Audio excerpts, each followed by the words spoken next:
Alright, quick question for you. Have you ever just looked up and wondered, why is the sky blue? It's something we see every single day. But most of us don't really stop to think about it. It's one of those everyday mysteries that's hiding in plain sight, right above our heads. I mean, you'd think with all that empty space up there, it'd be, I don't know, colorless, right? After all, space itself is black and air is invisible.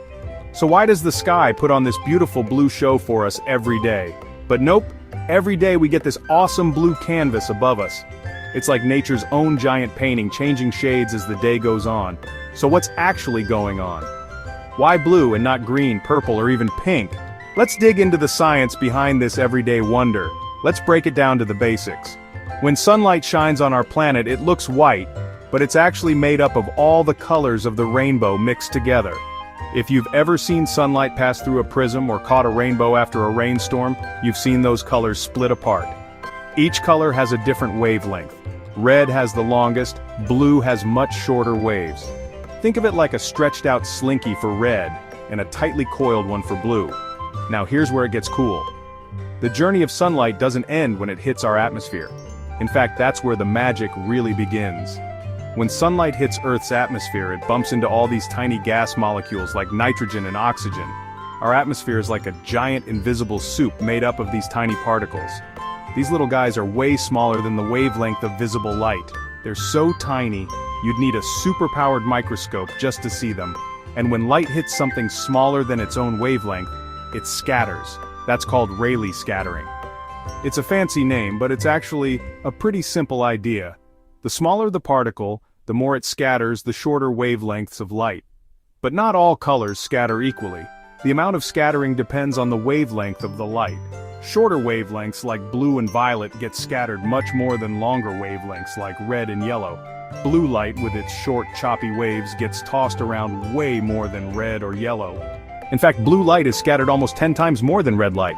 So as sunlight streams down, blue light gets scattered in every direction, left, right, up, down, you name it. It's like a wild game of cosmic pinball, with blue light bouncing everywhere. That's why no matter where you look, the sky seems blue. The blue light is coming at you from all parts of the sky. It's not just above you, but all around you, filling the whole dome of the sky with that brilliant color. You might be wondering, wait, if violet light scatters even more than blue, why isn't the sky purple? Great catch. The answer is, our eyes aren't as sensitive to violet light, and a lot of it gets absorbed by the upper atmosphere before it reaches us. So blue wins out, and that's what we see. Now you might be wondering, if all this blue is getting scattered, why are sunsets and sunrises so red and orange? Great question. The answer lies in the path sunlight takes through the atmosphere. When the sun's low on the horizon, its light has to pass through a lot more atmosphere to reach your eyes. That means even more scattering happens, and by the time the sunlight gets to you, most of the blue and green light has been scattered away. Most of the blue light gets scattered out long before it gets to you, leaving those gorgeous reds and oranges behind. That's why sunsets and sunrises can look so dramatic and colorful, almost like the sky is on fire.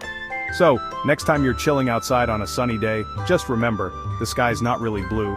It's just playing a neat trick on your eyes, thanks to sunlight, air, and a bit of physics magic. It's a reminder that even the most ordinary things can have extraordinary explanations. Alright, science learners, if you enjoyed this quick trip into the sky, hit that like button and drop your own science questions down below. There's a whole universe of mysteries waiting to be explored, and your curiosity is the key to unlocking them. Who knows? Your question might be the next mystery we unravel. Science is all about asking questions and searching for answers, no matter how big or small. Stay curious and keep looking up. The sky's the limit, literally.